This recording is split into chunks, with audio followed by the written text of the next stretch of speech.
Bom dia a todos. Estamos iniciando nossa 71ª sessão ordinária do Conselho Regulador da GR, de 15 de agosto. Como ao coro, todos os conselheiros presentes. Já passando para o item 2, leitura e discussão da ata da reunião anterior. Eu pergunto aos conselheiros se tem alguma consideração a fazer, já que a ata foi enviada antecipadamente a todos. Conselheiro Danilo. Só quero parabenizar a nossa secretária executiva aqui do Conselho, porque essas atas estão sendo muito bem feitas mesmo. Você vê, hoje são 10 laudas, teve 18, 20 laudas, uma vez acho que teve mais de 20, então bem detalhadas, só para registrar aqui. Que conste da ata o elogio do conselheiro Danilo, a nossa secretária executiva, Cristiane. Ok, conselheira Ana Carolina? Então, após os devidos elogios, fica aprovado a ata da nossa sessão. Passamos então para o item 3. Posse dos novos membros da Câmara Setorial de Recursos Naturais.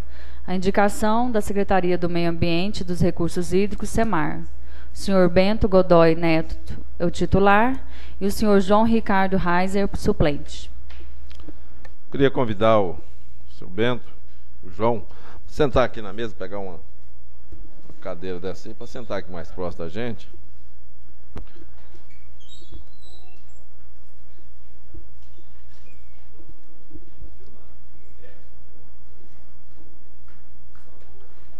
Legal.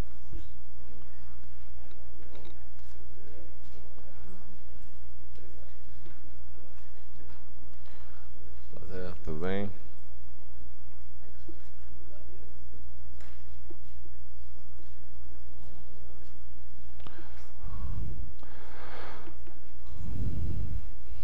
Bom, gente,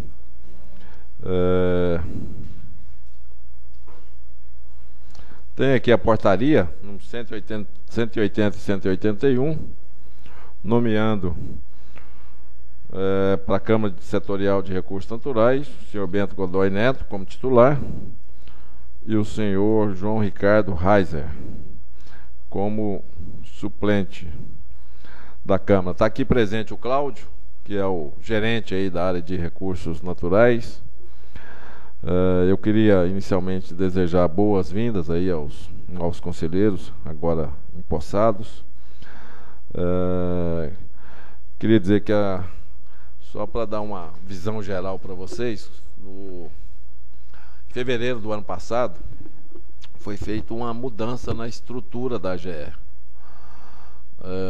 A GR até então era constituída de uma diretoria colegiada, tinha o presidente e diretores de áreas, diretores da área de recursos naturais, diretores da área de saneamento, de energia, assim por diante. Com essa reestruturação, foi criado um conselho regulador. Então, hoje, composto de 6, os diretores, que eram, como tinham mandatos, eles se transformaram em conselheiros. Então, a Ana Carolina, o Felício, o Danilo, o Zé de Paula já eram conselheiros, e tinha mais um conselheiro também que pediu para sair, então eram 5, era o presidente e mais 4 conselheiros. Era em número de 5, mais 4 diretores, desculpa. Com essa mudança da lei, ficaram 6 conselheiros. Quer dizer, os atuais, os 4 que eram diretores viraram conselheiros. Um diretor saiu, o Zé Duarte entrou no lugar como conselheiro e eu assumi como presidente do Conselho Regulador. Então ficou um Conselho Regulador que discute, vê legislação, tudo sobre regulação. Então esse é o Conselho Regulador da GR, que reúne todas as quartas-feiras, às 9 horas, uma pauta prévia colocada no nosso site 2 dias antes, com toda a pauta, todos os processos. E também foram criadas as câmaras setoriais. Então, Câmara Setorial, são 5, né, câmaras setoriais, uma de recursos naturais, uma de transporte, uma de energia, uma de saneamento, uma de bens estatizados, bens e serviços estatizados. Então, são essas 5 câmaras que reúnem quinzenalmente, né, ou quando houver demanda. Essas câmaras são formadas de 2 representantes, um titular e um efetivo, representantes do governo, que são vocês 2, no caso, que estão sendo impulsados, 2 representantes das operadoras, vamos dizer, do outro lado, né, e 2 representantes dos usuários, e também 2 conselheiros que fazem parte de cada câmara setorial, um coordenador e um membro. Nós vimos durante esse período aí, de fevereiro para cá, que haviam alguns problemas aí, principalmente na área de energia, que a gente tem um convênio com a ANEEL, que é uma concessão federal, e a gente viu aí alguns problemas aí, por exemplo, do conselheiro participar na Câmara, que é a primeira instância, e participar no Conselho, que é a segunda instância. Eu teria 2 votos, então a gente já viu aí alguns problemas. E nós já fizemos uma proposta de alteração da lei, que já foi encaminhada à Casa Civil, de estar alterando o seguinte, um pouco essa constituição das câmaras setoriais. Continuaria a mesma representação de representantes do governo, de operadores e de usuários, para manter esse equilíbrio. E para não dar problema da pessoa, do conselheiro estar participando na primeira e na segunda instância, a gente está vendo a possibilidade, já que o gerente da área é o secretário executivo da Câmara, no caso o Cláudio é o secretário executivo da Câmara de Recursos Naturais. A gente está pensando de ter uma pessoa, um técnico, uma pessoa, que é essa proposta que a gente fez na lei, para a constituição da Câmara. Essa pessoa participaria da Câmara, e os processos seriam julgados nessa primeira instância, ok? Então a gente está fazendo essas alterações para corrigir alguns problemas que houve na lei do ano passado, aprovada no ano passado, que eu falei. Mas eu acho, só para finalizar, que eu já falei muito, eu acho de suma importância essa participação dos conselheiros. Dos conselheiros não, dos participantes das câmaras. Porque é na Câmara Setorial que se discute toda legislação, processos de multa, tudo isso. Então vocês que são da área, eu acho que tem uma importância grande essa participação na Câmara Setorial, já que existe representante de cada um. Aí, então é onde se tem as discussões, principalmente nessa área de recursos hídricos, recursos naturais, que a gente fala aí. A gente está, vocês sabem aí, a gente tem lá problema de legislação, muita coisa que tem que ser discutida, problema de atuação da Secretaria do Meio Ambiente, da GR, essa coisa toda que a gente vai aprofundar muito nessas discussões aí. Então a Câmara é o local de discussão, local de debate, de aprofundamento. Então eu queria dizer que esse papel de vocês é muito importante, essa atuação na Câmara. E vocês se sintam convidados também, as reuniões do Conselho são abertas, qualquer um pode participar. E assim que houver qualquer interesse, principalmente nos processos julgados aqui no Conselho também, vindos da Câmara de Recursos Naturais, também vocês se sintam à vontade. Então eu queria abrir a palavra aí aos conselheiros e a vocês aí, para, se quiserem. Pois não, conselheira Ana Carolina. Bom, sejam bem-vindos.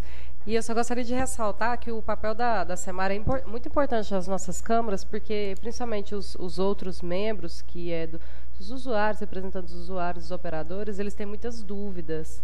E as multas são pesadas, né? Então, toda vez que nós tínhamos dúvidas, e principalmente eles, o pessoal da SEMAR, é assim, funciona, a questão da reserva legal, como é que é o procedimento, então tinha um papel fundamental que ficava bem esclarecido. Então, é só para ressaltar essa importância. e que a gente deve começar os trabalhos em breve. Eu estou querendo semana que vem, o coordenador da Câmara é o Dr. Felício, mas eu já tenho uns processos prontos para relatar, então eu vou conversar com ele. Semana que vem a gente já deve ter... A gente pode ver o melhor também, se vocês tiverem alguma reunião fixa, ver uma melhor data, junto com o coordenador da Câmara. Tá? Está em aberto aí. Conselheiro Felício. Eu quero desejar as boas-vindas aos 2 novos membros das câmaras. Como a Ana Carolina falou, nesse período agora, todo semestre muda no atual esquema que está. Todo semestre mudam os conselheiros das câmaras. Então, nesse semestre, somos eu e a Ana Carolina que compomos juntamente com vocês a Câmara de Recursos Naturais. Ok. É um rodízio, todo semestre, como o conselheiro disse, tem um rodízio dos conselheiros nas câmaras. Então, esse semestre estão os 2 conselheiros que vão atuar mais próximo de vocês aí nas reuniões das câmaras, até que seja mudado a lei, né? Ok? Por isso, pois não, conselheiro. Por isso que tem alguns conselheiros que ficam tontos aqui de tanto rodar. Ficar rodando para lá e para cá. Mas eu queria dar as boas-vindas ao João, ao Bento, né? Um prazer muito grande. E reforçar as palavras da conselheira Ana Carolina. Sem dúvida nenhuma, a SEMAR é uma instituição fundamental para proporcionar a discussão sobre os problemas que existem em relação ao uso de bem outorgado, nesse caso, recurso hídrico, né? Então, todos os problemas, todas as justificativas, o João nem lembra disso, né? Todas as autuações, as defesas são atribuídas à falta de ação da SEMAR, a grande maioria, né? Então, sem dúvida nenhuma, como a conselheira Ana Carolina foi muito feliz ao se pronunciar, é importantíssimo a SEMAR estar presente. É importante que seja esclarecido, que seja informado. E mais ainda, usar a Câmara, como o conselheiro presidente está falando, usar a Câmara de Recursos Hídricos como um instrumento de divulgação. Acho que é uma grande oportunidade para que a gente possa promover uma integração entre 2 órgãos de Estado, 2 órgãos do governo, que trabalham praticamente na mesma coisa e que durante muito tempo foram díspares, né? Cada um fazendo uma coisa. E todo o trabalho que a GR desenvolve nesse sentido, o reflexo da qualidade e do bom andamento do trabalho da GR é o não ter autuações. Ao contrário do que hoje a gente encontra nesses trabalhos nas câmaras que nós estamos fazendo. Então, quanto menos autuações, melhor é a regulação, melhor é o trabalho da SEMAR e melhor é a garantia, né, principal, que é a manutenção da qualidade e da quantidade de recurso hídrico disponível, né, no caso da água. Então, aproveitar isso, aproveitar as oportunidades que estão chegando, para que a gente possa trabalhar de forma desarmada e principalmente conjunta para alcançar esse objetivo que, se a gente trabalhar junto vai ser difícil, imagina separado, né? Então, sejam bem-vindos, parabéns e obrigado. Vamos trabalhar junto aí. É aberto ainda. Vocês querem? Pois não.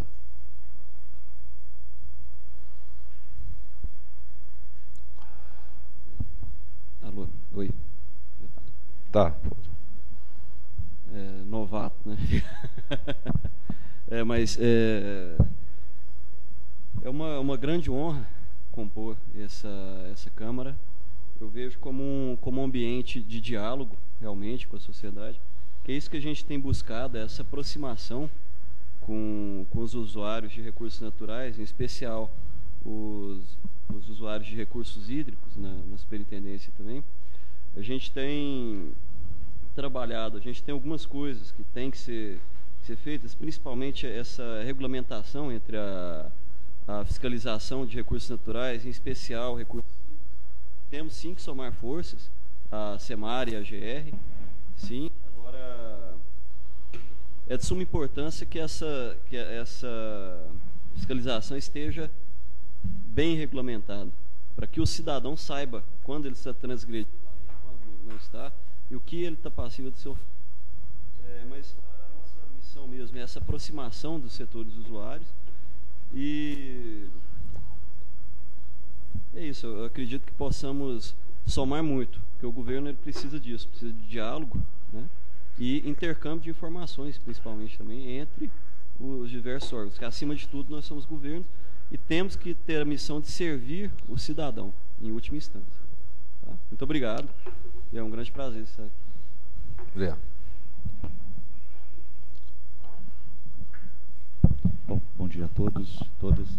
Eu queria agradecer a indicação da SEMAR e a oportunidade de estar participando aqui, de estar ajudando a construir a gestão de recursos hídricos no Estado, reforçando o que o Bento falou, a questão da integração das áreas de atuação dos dois órgãos relacionados à gestão de recursos hídricos no Estado, a importância disso. Eu acompanho algumas ações da AGR, e o meu cargo no Estado é gestor de regulação, então eu estou envolvido nessa questão de recursos hídricos desde 2002 e acompanho recursos hídricos desde esse conselho da AGR desde 2002, quando eu entrei no Estado e o superintendente era o representante da SEMAR nessa área. E para mim é uma satisfação muito grande estar aqui hoje, poder contribuir com isso e reforçar a importância de integração e principalmente definição e ação jurídica, para que, como o Bento falou, os usuários tenham, a gente tenha certeza do que cada órgão está fazendo, a área de atuação de cada órgão, até mesmo para que a gente deixe de fazer outorga ou deixe de fazer fiscalização e passe a fazer gestão de recursos hídricos, a SEMAR na sua função de órgão gestor e a GR na sua função de regulação, e a gente possa realmente fazer com que esse recurso do Estado seja bem utilizado, seja correto. Ok, obrigado. Bento, você já assumiu a superintendência ou não? Interinamente, né? Tá. A gente já vinha tendo reuniões, conversa aí com o Augusto. Então eu queria propor, já até falei com o Cláudio, parece que vocês têm uma reunião agendada já, né? Para a gente continuar isso aí o mais rápido possível, a gente resolver essas coisas aí, delimitar essas coisas, acertar isso aí para a gente deslanchar aí.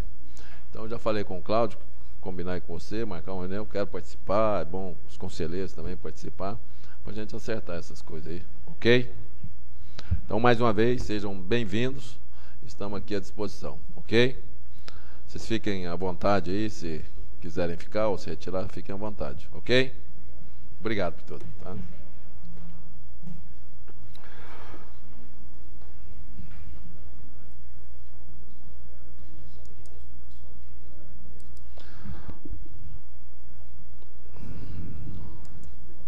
Bom, dando prosseguimento à nossa reunião, passamos para o item 4, apresentação e edição do processo com defesa, cabendo ao conselheiro Zé Duarte dos Santos relatá-los. Com a palavra, o conselheiro Zé Duarte.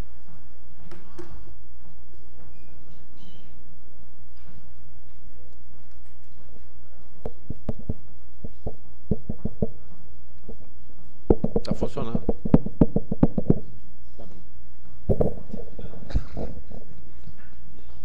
Senhoras e senhores conselheiros, senhor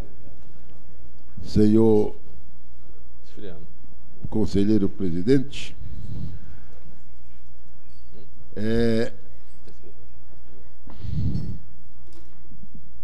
eu fui incumbido de relatar os processos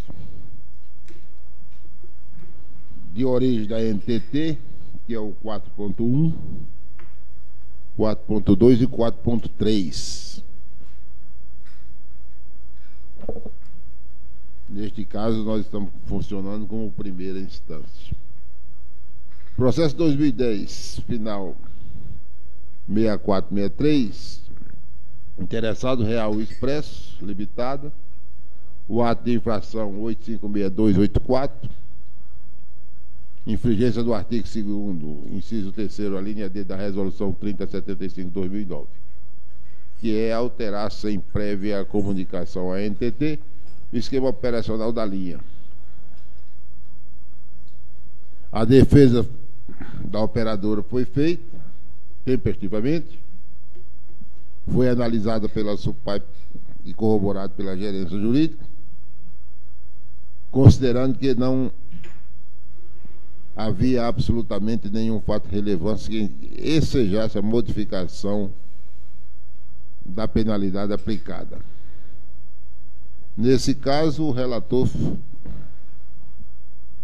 em seu relatório, seguiu a posição expressa pela SUPAIP, corroborada pela gerência jurídica,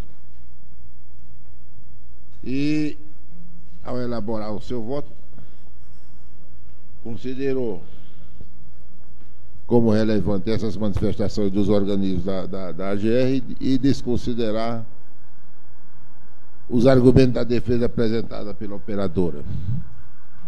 E, portanto, manter, no relatório, através do voto, manter o auto de infração aplicado.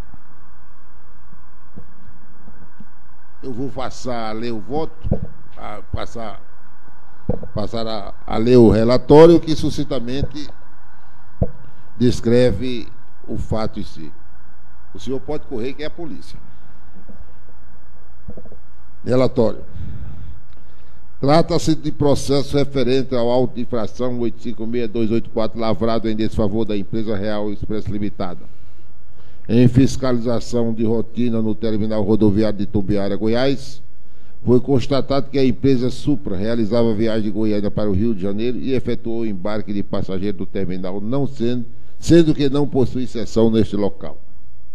Em 13 de novembro de 2010, foi elaborada notificação de autuação 10040, final 8410, e emitida em 10 de 11 de 2010, tendo prazo de 30 dias para apresentar a defesa. A empresa autuada foi devidamente notificada, apresentou defesa tempestivamente e alegando que o auto de infração é nulo de pleno direito, visto que foi lavrado por pessoas que não foram investidas no cargo através de concurso público, porquanto não tem nenhuma qualificação legal e formal para o exercício do munus público. Já, só uma observação aqui à parte, se tornou já um lugar comum as empresas autuadas contestarem a legalidade da atuação dos fiscais da AGE. Isso eu acho que é um insulto ao poder do Estado. Mas, enfim,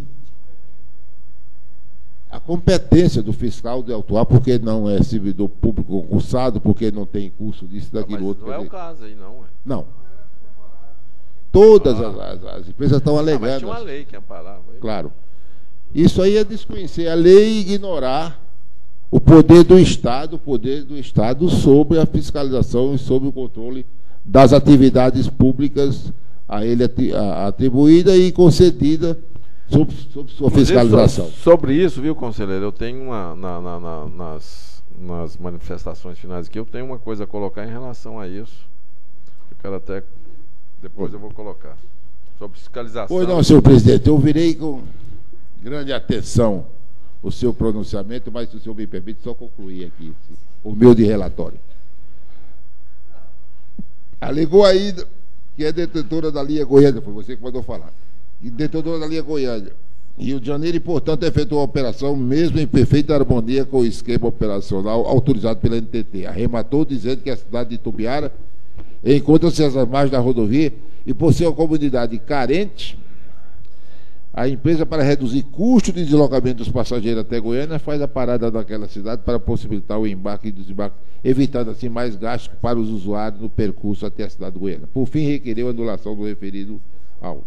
A SUPAIP, através do parecer 3156, manifestou-se pela manutenção do auto de infração, uma vez que considerou que não apresentava nenhuma irregularidade, e esse parecer da SUPAIP foi corroborado pelo despacho da gerência jurídica de número 4632 de 2012.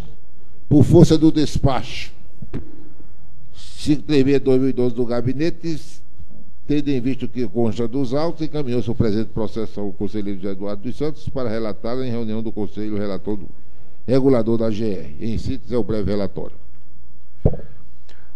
Em discussão, o relato e o voto longo do conselheiro Zé Duarte. Ele já fez o voto também, não, Zé?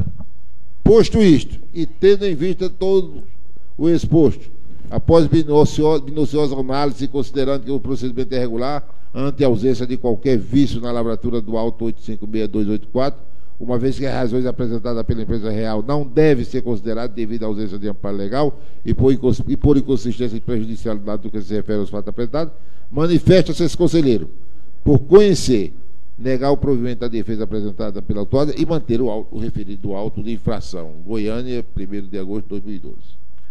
Em discussão, agora sim o relato e o voto do prolixo conselheiro Zé Duarte.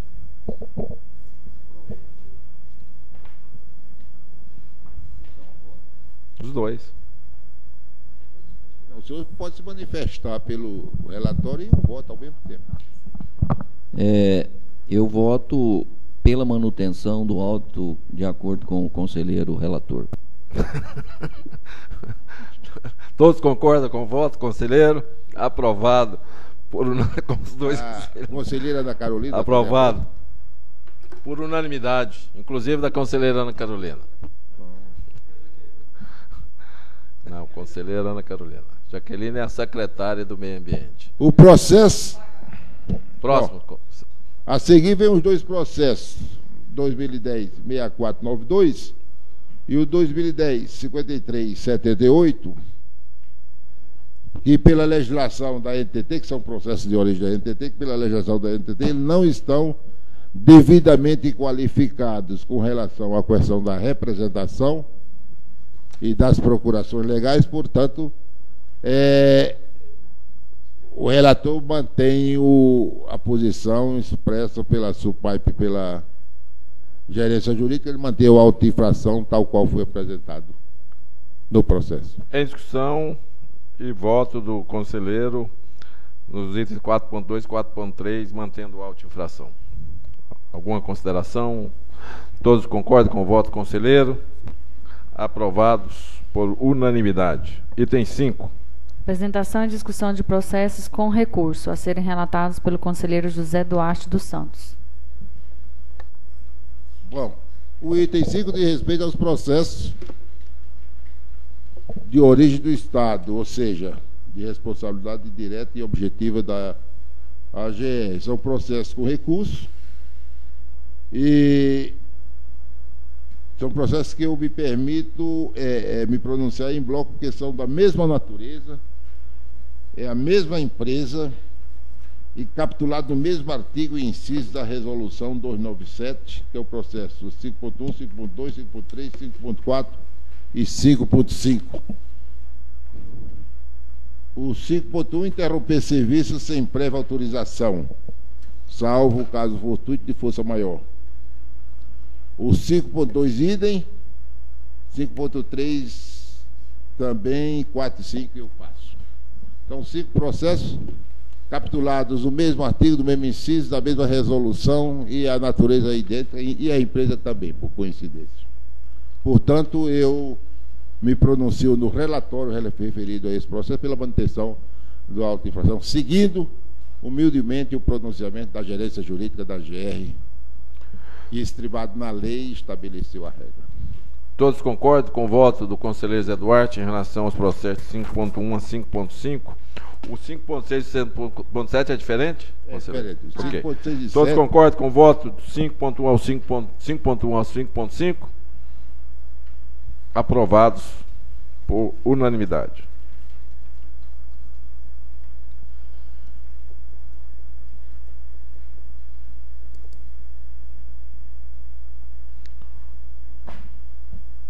Vamos ao processo 5.6, que é 2009, final 0485.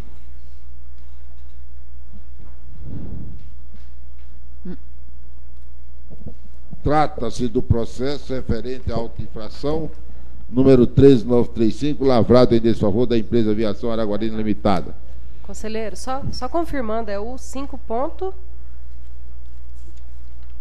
6. O senhor falou outro número aí do processo? É os dois últimos, peraí. Então 5 ponto...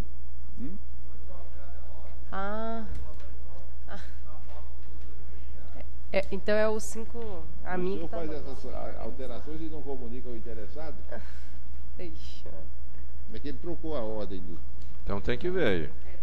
Então não é o 5.1 ao 5.5, então. Não pode fazer isso não, viu, nobre assessor do conselheiro. Hã? Ok, mas eu estou dizendo o seguinte, não pode mudar a pauta aqui como foi feito. É o 5.4 que eu vou Viu, conselheiro? Eu só queria esclarecer.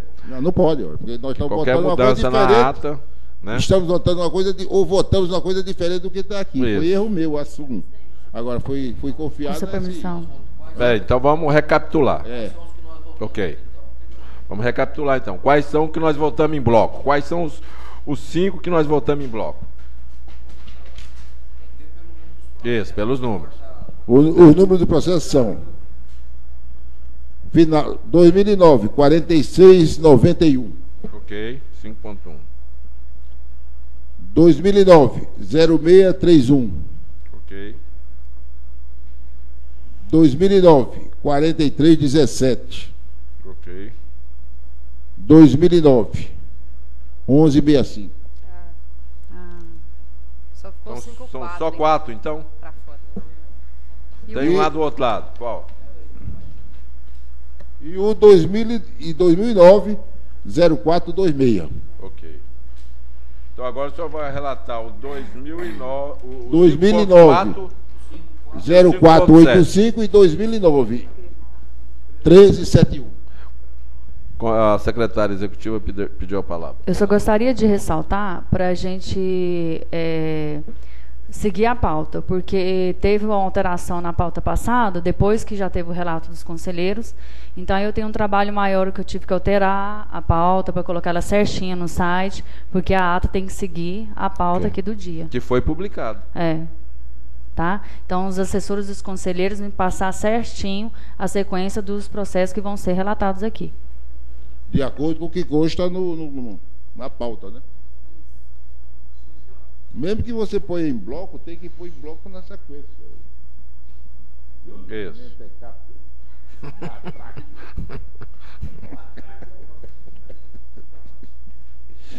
Bom. Então o senhor agora vai relatar o processo 5.4. Então, trata-se do processo de final 2009, final 0485. Quieta, Zé de Palavra. Bom, trata o processo referente à auto de infração 13935, lavrada em desfavor da empresa Aviação Araguari Limitada. Em fiscalização de rotina feita no terminal rodoviário de passageiro de Goiânia, foi constatado que a empresa Supra suprimiu viagem correspondente à horário de partida 17h30 da linha Goiânia-Anápolis semi-urbano. Por ato do conselheiro presidente, encaminhou-se o presente processo da Câmara Setorial de Transporte para julgamento, que votou pela manutenção, considerando que o procedimento é irregular, uma vez que a empresa infringiu o artigo 11, inciso 6º, da Resolução 297/2007 CG. A autuada apresentou recurso tempestivamente, alegando que não foram conhecidas, minimamente, suas alegações na respectiva impugnação, que constitui, sem dúvida, garantia constitucional a mesma de obter apreciação de suas alegações, segundo se observa o disposto do artigo 5º 55 da Constituição Federal de 88, que assegura o direito de defesa e o contraditório na esfera judicial e administrativa. Sem embargo, do que ficou alegado com relação à omissão da resolução, decisão recorrida, observa-se que, apreciada a questão na instância inferior, a nulidade do auto de infração lavrado ressai de forma clara. Diz ainda que o auto de infração é nulo, pois resulta da falta de requisito do ato administrativo, qual seja, motivo para a autuação, levando-se em conta que, para a validade do auto, necessário se faz a presença dos requisitos indispensáveis: objeto, competência, forma, motivo e finalidade. A SUPAI, por meio do parecer 2350/2012, após análise do recurso apresentado, constatou a improcedência das alegações suscitadas, por inconsistência e prejudicialidade do que se refere aos fatos apresentados na constatação. Ademais, não trouxe à empresa qualquer elemento que justificasse a anulação do auto de infração, não tendo apresentado nova prova alguma da argumentação constante no instrumento da peça recursal por ela apresentada. Pelo contrário, observa-se através do quadro de horários e também do despacho 0679/2010, emitido pela CEPLANEJ, que não consta nenhum tipo de alteração de horário, não estando autorizada, portanto, a suspender ou paralisar a linha. Diante do exposto, manifestou-se pela manutenção do auto de infração. Manifestação esta referendada pelo despacho da Gerência Jurídica número 3241/2012. Por força do despacho 3351/2012 do gabinete, tendo em vista o que consta dos autos, encaminhou-se o presente processo ao conselheiro José Eduardo dos Santos, para relatá-lo em reunião do Conselho Regulador da GR. Em síntese, é o breve relatório.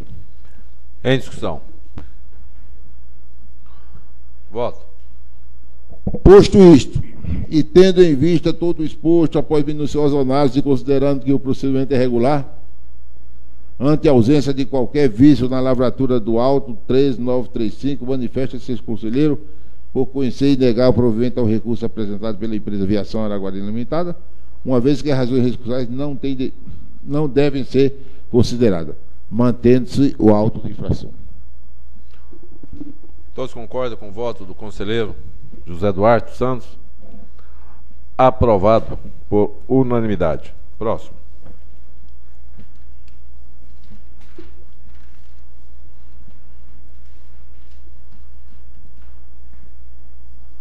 Processo 2009, final 11371. Interessado, Viação Araguarina Limitada.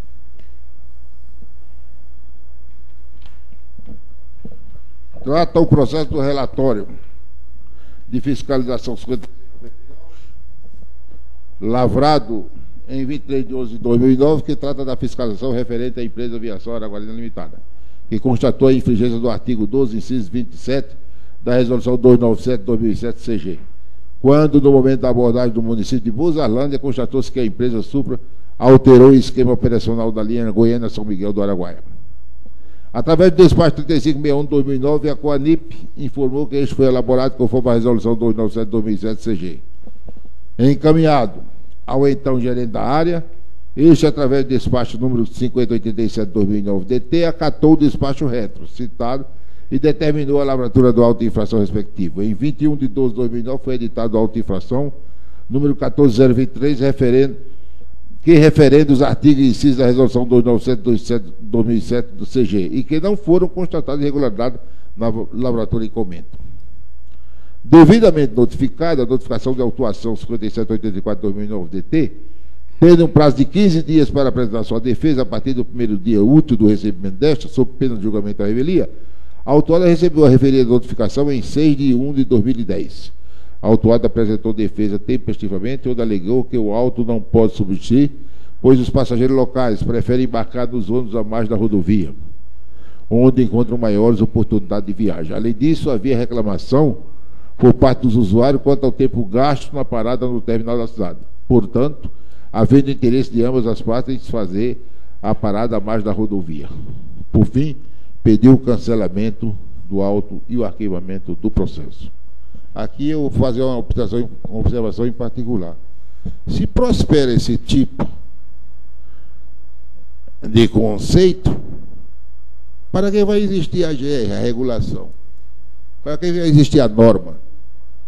Cada um faz a sua norma, segundo suas conveniências, ou conveniência suavizando de quem quer que seja. Quer dizer, há uma lei, há uma norma, e as pessoas vêm dizer, não, é mais fácil desse jeito. Então vai lá, se candidata ao cargo eletivo e muda a norma, mas não pode se autonominar como, né, o paladino da norma, o estabelecedor da norma, para reger suas obrigações e compromissos com a sociedade. Esse eu acho que é uma espécie de insulto. Eu me considero insultado quando alguém faz uma observação dessa natureza. Se as razões são as razões do louco, para que a lei?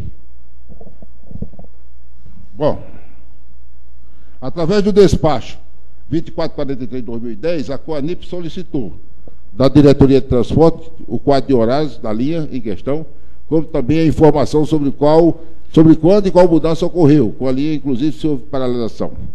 Em atendimento à solicitação, a Semplaneja encaminhou o quadro de horário da linha e informou que desde 26 de 2 de 2010 a empresa não solicitou nenhuma alteração de horários da linha. Posteriormente, os autos foram encaminhados à gerência jurídica para emissão de parecer e esta, através do parecer 1243 de 2011, aduziu, em resumo, que o esquema operacional estabelecido por essa agência é para que tanto os usuários quanto a empresa tenham horário e local exatos para o bonde e manifestou-se pela manutenção do auto. Parecer este referendado no despacho da Gerência Jurídica de número 1657 de 2011.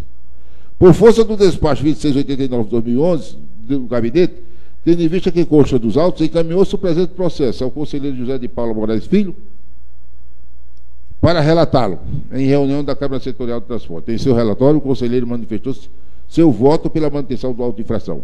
Após a votação da Câmara, foi elaborada a resolução 1520 de 2011, CST, que resolveu manter o auto de infração número 14023. A notificação de penalidade número 1852 de 2011 do gabinete foi enviada à autuada para que a mesma efetuasse o pagamento.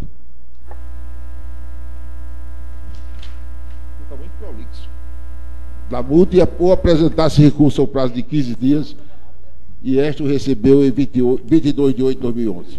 A autuada apresentou recurso tempestivamente, onde alegou que o auto de infração, como espécie do gênero ato administrativo, imperiosamente haverá de conter os requisitos indispensáveis à sua validade, quais sejam competência, finalidade, forma, objeto e motivo, dizendo que no caso dos autos verifica-se que padece da falta de requisito indispensável, que é a forma, para assegurar ao autuado o exercício de sua ampla defesa. Disse ainda que efetua regularmente seu percurso e que, se eventualmente algum de seus veículos houvesse sido conduzido em desacordo com esta orientação, haveria, pois, de conteúdo do auto de infração a caracterização do mencionado veículo e a data em que poderia ter ocorrido a infração, como forma de ser reorientado o preposto desta para dar cumprimento à mencionada regra. Por fim, requerer o provimento do recurso para reformar a decisão recorrida e decretar a nulidade do auto de infração mencionada. Através do parecer 2381 de 2012, a SUPAP ressaltou a improcedência das alegações suscitadas, por inconsistência e prejudicialidade do que se refere aos fatos apresentados, da contestação, e manifestou-se pela manutenção do auto. Parecer este referendado do despacho da Gerência Jurídica 3269 de 2012. Por força do despacho 514 de 2012, o GES, tendo em vista o que consta dos autos, encaminhou-se o presente processo ao conselheiro José Eduardo dos Santos para relatar em reunião do Conselho Regulador da GR. Em síntese, é o breve relatório. Viu, conselheiro, eu acho que os processos que são relatados aqui no Conselho, eu acho que a gente tem que ter uma... Por exemplo, já que o Conselho, já que o processo, o relato e o voto é assinado pelo conselheiro, eu acho o seguinte, ou aqui na reunião, ou ele faz um resumo, do relato e depois dá o voto, ou ele faz um relato que possa ser lido como o senhor fez aqui e acatado por todos. Porque senão fica igual o senhor falou, fica uma coisa prolixa, fica uma coisa demorada, né? Então acho que a gente, lógico, que cabe a cada conselheiro o tempo e o relato de que melhor achar. Mas eu acho que ou se faz um resumo ou se faz um relato mais sucinto. Certo? Eu concordo plenamente. Eu acho que deveria haver uma capacidade maior de síntese naquele que, por formação, tem a obrigação de fazê-lo. Mas já que ele não faz, eu vou ter que assumir essa responsabilidade. Já que é uma coisa de... E dispensar esse tipo de ajuda. Já que é uma coisa de fórum interno, então acho que tem que ser resolvido. Isso. Ok? Conselheira da Carolina, quer se manifestar sobre o relatório? Eles que são. Relato conselheiro. Não. Pois não, conselheiro Felício. Eu concordo com a observação que o conselheiro Zé Duarte fez, porque, especialmente essa concessionária, a gente tem visto já há muito tempo que ela se julga acima da lei, acima do órgão regulador. Aquela parte que ele falou, concordo plenamente. Ela toma as decisões dela de paralisar a linha, de não executar determinados horários, não parar em determinados pontos, parar em pontos que não são autorizados. Pode até ser que os referidos pontos onde ela parou sem autorização sejam até viáveis, mas a legislação determina que seja solicitada a AGR, que seja feito um trabalho técnico para ver se realmente são e tal, e que seja autorizado pela dona do serviço, pelo dono do serviço, que é o Estado representado pela GE. Eu concordo plenamente com o conselheiro nessa observação que ele fez. Nesse ponto aí, eu só queria fazer um comentário, viu, conselheiro? Vocês sabem que, por exemplo, principalmente em relação à paralisação de linhas, nós abrimos aí por volta de 100 de processos de paralisações. Esse processo foi notificado à empresa para que voltasse em 10 dias. Poucas fizeram alguma consideração, umas dizendo que ia voltar, e a gente vai averiguar, poucas, e outras poucas também dizendo que pedindo mais prazo, para ver se voltar. Grande maioria não se manifestou. E esses processos estão aí, lá na Secretaria-Geral. Foi me cobrado esses dias sobre o prosseguimento, né? Porque o processo é de retorno ou caducidade da linha. E o que eu disse foi o seguinte: vamos aguardar alguns dias para a gente ver o desenvolvimento do nosso processo de licitação. Porque, por exemplo, se a gente resolve isso agora, que é o planejamento nosso, que a gente faça essa licitação até o final do ano, eu acho que fica um pouco prejudicado.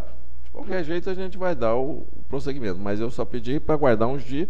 Se a coisa for ágil, como a gente está pensando, a gente aguarda um pouco. Se não, nós vamos dar prosseguimento aos processos, ok? A gente ter o desdobramento disso, porque não justifica. Inclusive o pessoal fala, vamos fazer a viagem para ver se voltou. Não, eu falei, não precisa, ué. Se a empresa não respondeu, se tinha um prazo, se ela não respondeu, não falou nada, é como se ela não tivesse voltado. Então, não vou nem, né? Então, administrativamente está dessa forma. Pedir para guardar só os dias para a gente ver os desdobramentos. Que eu vou posicionar vocês como é que está o processo todo aí daqui a pouco. Ok? Pois não, conselheiro. Presidente, realmente vai dar mais ou menos o mesmo prazo. Aí, até o andamento do processo de caducidade vai coincidir com realmente a finalização dessa concessão atual.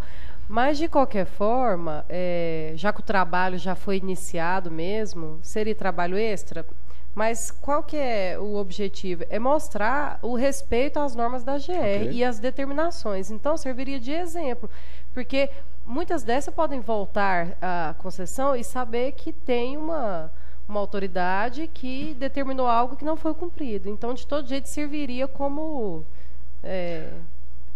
ação da GR mesmo em relação a uma determinação. Eu imaginei no máximo, viu, conselheiro, uns 15, 20 dias. Vamos aguardar uns 15, 20 dias, porque nós estamos numa fase aí agora que eu vou falar para vocês. O pessoal, nós mandamos para o sindicato das empresas operadoras, e eles não responderam ontem com as propostas deles, que não foram muitas, e a gente vai abrir a discussão com o Ministério Público, Tribunal de Contas, usuário, essa coisa toda. Eu acho que a coisa tende a deslanchar. Então eu acho que nesses próximos dias a gente decide. Mas, de qualquer jeito, nós vamos dar prosseguimento. Nós não vamos arquivar os processos, vamos dar o prosseguimento de qualquer forma. Só estamos aguardando uns dias aí para ver essa definição, para ver justamente esse prazo aí. Ok? Em discussão, voto do conselheiro José Duarte Santos. Voto. Considerando, o negócio aqui só vai na pancada. Considerando, posto isto e tendo em vista todo o exposto, após minuciosa análise e considerando o procedimento irregular, votamos pela manutenção do auto de infração apresentada à empresa Aviação Araguarina Limitada, uma vez que as razões execuções não devem ser consideradas. Alguém discorda do voto do conselheiro? Aprovado por unanimidade. Item 6. Apresentação e discussão de processos com defesa a serem relatados pelo conselheiro Danilo Guimarães Cunha. Item 6.1 ao item 6.8. Com a palavra o conselheiro Danilo. Esse primeiro processo, 6.1, Não há nos autos comprovação de representatividade do subscritor da defesa. Então, de acordo com isso, eu sou pelo não conhecimento da defesa e, consequente, a manutenção do auto-infração. Todos concordam com o voto do conselheiro? Aprovado por unanimidade. O segundo processo, ela atende os requisitos aqui da defesa, comprova, mas o auto-infração em si foi por efetuar o transporte sem documento de porte obrigatório, estava sem o certificado de registro de fretamento. E na alegação da defesa a gente observou que não tem nada que desconstituísse o auto-infração. De acordo com isso, eu também voto pela manutenção.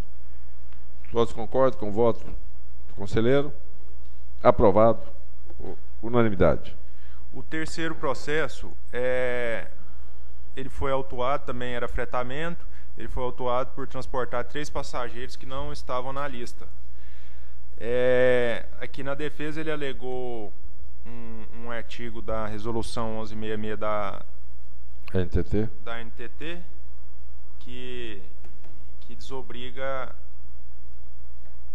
desobrigaria a ter até 4 pessoas na lista de passageiros. Agora, ele não enquadra nesse artigo, porque esse que desobriga até 4 passageiros é para fretamento contínuo, no caso de funcionários, com funcionários, por exemplo. E ele estava fazendo o fretamento turismo, e nesse caso ele tinha que ter alterado a lista antes de ter saído do ponto inicial. Então, de acordo com isso, eu também sou pela manutenção. A lista é fechada, ele pode acrescentar até 4, mas ele tem que escrever o nome e o RG no verso e no ponto inicial, antes de sair. Ele saiu de São Paulo, uma cidade do estado de São Paulo, e foi pego aqui em Itubiara já com 3 passageiros, sem constar na lista nem o manuscrito. Aí, quando é contínuo, só um parênteses a título de explicação, da NTT, quando é contínuo, pode ter até 4 passageiros que não estejam na lista. Exatamente por essa questão de funcionário, às vezes entra funcionário que não dá para acrescentar na lista, você pode ter até 4 passageiros que não estejam na lista, contínuo. No caso de fretamento, não, tem que sair, pode acrescentar até 4, mas tem que acrescentar na lista no momento do ponto de saída. Ok. Fazer um adendo. Então, de acordo com isso, meu voto é pela manutenção. Todos concordam com o voto do conselheiro? Aprovado por unanimidade. Os processos seguintes, do 6.4 ao 6.8, presidente, também são processos que não há comprovação de representatividade dos subscritores das defesas. Então, de acordo com isso, o meu voto também é pelo não conhecimento dessas defesas e, consequente, a manutenção dos autos de infração. Todos concordam com o voto do conselheiro, do item 6.4 a 6.8, aprovados por unanimidade. Item 7. Apresentação e discussão de processo com defesa intempestiva a ser relatado pelo conselheiro Danilo Guimarães Cunha. Item 7.1, processo 2010, final 6351. De acordo com a intempestividade que o auto não houve formal no auto, eu voto pela manutenção. Alguém se manifesta contrário ao voto do conselheiro? Aprovado por unanimidade. Item 8. Apresentação e discussão de processos com defesa a serem relatados pelo conselheiro José de Paula Moraes Filho. Item 8.1 ao item 8.5. A palavra, conselheiro. Eu queria, antes de começar a relatar, pedir, por favor, se não houver objeção por parte desse conselho, a retirada de pauta do item 8.5. Qual? 8.5? O processo AGR 2010, final 5114. Qual que é a motivação, conselheiro? Interpretação mesmo. Surgiu uma dúvida aqui durante a análise do processo e a dúvida persistiu até entre o jurídico e a minha equipe, okay, né? A nossa equipe lá, e aí a gente quer corrigir o relatório. Todos concordam com a retirada de pauta do item 8.5?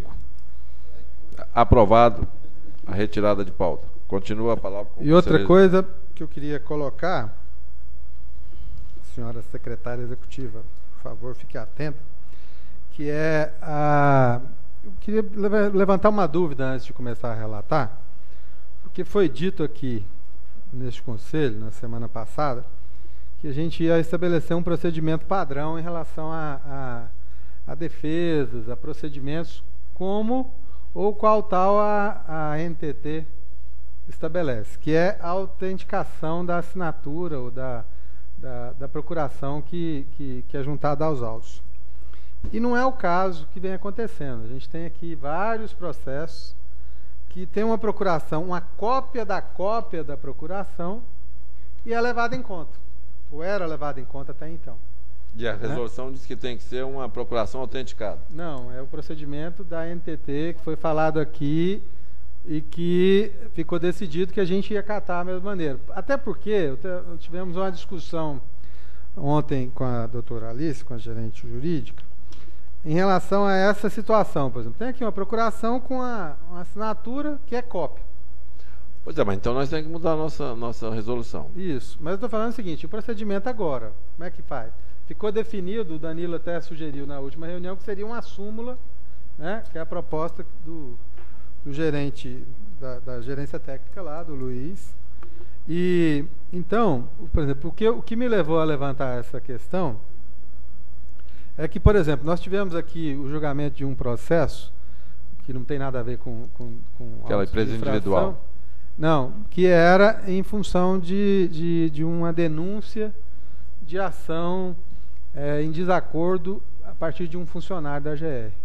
E que a prova ou os autos foram todos por água abaixo, por falta de possibilidade de comprovação da veracidade da assinatura por ser uma cópia.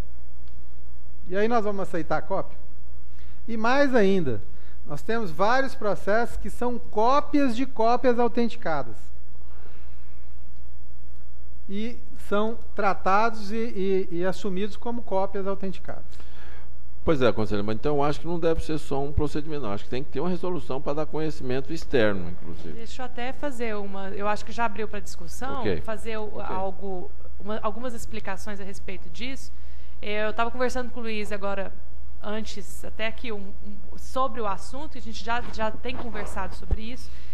Já tem alguns dias no jurídico um processo que foi encaminhado. O Ricardo tem feito fez um trabalho de reunir com todas as áreas, com todas as gerências. Nós já fizemos algumas reuniões sobre isso, na tentativa de padronização dos procedimentos. Isso não é coisa simples. Nós tendo em vista as diversidades que existem em cada área finalística. Mas, em relação aos procedimentos, o que nós percebemos que todas as resoluções tratam de procedimento, elas misturam tanto a parte de questão punitiva quanto a parte do procedimento administrativo. Então, nessa primeira etapa, a gente vai fazer uma resolução do procedimento administrativo para ser adequado e ser procedimento de fiscalização. Do processo administrativo. Qual o andamento do processo administrativo? Único para todos os processos, para todas as áreas. Então, essa resolução a gente está trabalhando, pedir para o Luiz uma ajuda, que é da gerência técnica, nós pegamos o quê? A resolução que a NTT tem uma resolução que é a 442, que trata só sobre processo administrativo. Então, a gente está utilizando a resolução da NTT, tem a resolução da ANEEL também, para melhorar a nossa, né, o tão famoso benchmark, mas que funciona assim. E em relação, até a Josi tem conversado muito comigo, que é do protocolo, Alice, o que eu faço? Eu não recebo? Assim, ela não tem como, não existe. Ela tem que explicar para as pessoas. Isso ela pode fazer. Não existe nenhum instrumento normativo hoje na GR falando assim, você não pode eu não posso receber documentação porque nós não temos ainda um instrumento que isso a dê poder. Nós, não. Em alguns locais, o que eu estou falando? Estou falando que existem resoluções de determinadas áreas que isso dispõe, de outras não. Nós não temos essa disposição, por exemplo, em recursos hídricos, nós não temos essa disposição em bens desestatizados. Nas outras tem, e está tudo assim, um pouco misturado. ir lá, ela recebe tudo. Então, ela se sente, às vezes ela não sabe do que se trata. Mas não é só esse ponto. Nós temos um problema sério, por exemplo, com prazo de notificação. Tem resolução de recursos hídricos que o prazo para notificação de defesa é um, que o prazo de notificação para recurso é outro. Então, existem várias diversidades e eu tenho que levar em consideração que são normativas da GR e que privilegiam o interessado. E como que sem normativa da GR eu vou prejudicar a parte interessada, sendo que aqui a gente não tem algo que fale de forma diferente. Então, será que não é excesso de zelo também? Foi uma das grandes discussões que foram levantadas de se exigir uma cópia autenticada de todos os documentos da Saneago, por exemplo. Eu vou precisar de cópia autenticada de toda a defesa que a Saneago for apresentar, porque eu estou tratando de procedimentos equivalentes, idênticos, eu quero padronizar. Então, eu preciso e aí a gente pode diferenciar. Não, se for uma empresa constituída, que tem nomeação do governador, ela não precisa? Ou ela precisa também? Então, é algo que estão surgindo discussões seríssimas no jurídico, e não é tão simples assim, de simplesmente fazer uma súmula e padronizar. É uma padronização extensiva, envolve vários pontos, e a gente está trabalhando nela. Eu quero até um pouco em relação, já adentrando as comunicações que a gente ia fazer após a votação, de outro ponto que o conselheiro Danilo me chamou na sala dele a respeito do prazo de notificação da Saneago. As partes estão sendo notificadas de acordo com a lei, só que a resolução nossa nos dá um prazo mais benéfico. E aí, qual o prazo seguir? Pois é, então eu acho o seguinte, viu, Alice? A gente tem que ver o prazo que nós vamos ter para padronizar isso, para ter esse procedimento. Se for rápido, porque a gente tem que ter uma resolução em relação a isso. Se não for rápido, a gente tem que ter resoluções específicas, porque é esse caso aí, ó, nós vamos receber ou não vamos receber? Eu acho que a gente tem que ver isso o mais rápido possível para padronizar isso. Como é questão de procedimento, esse processo ele já vem direto para o Conselho Regulador, de acordo com a lei. Então, eu estou pedindo ajuda até para o Luiz nessa tentativa assim, de formatar, porque a gente está coletando um artigo de um, um artigo de outro, e a gente precisa discutir aqui no Conselho Regulador. Porque senão fica difícil para a Josi lá do protocolo. Qual vai ser o que ela vai fazer, né? Ela me liga direto. Complicado mesmo. Mas eu acho o seguinte, não, tem uma coisa aí dessa água. Manel. Esqueceu de tirar o batráquio da água.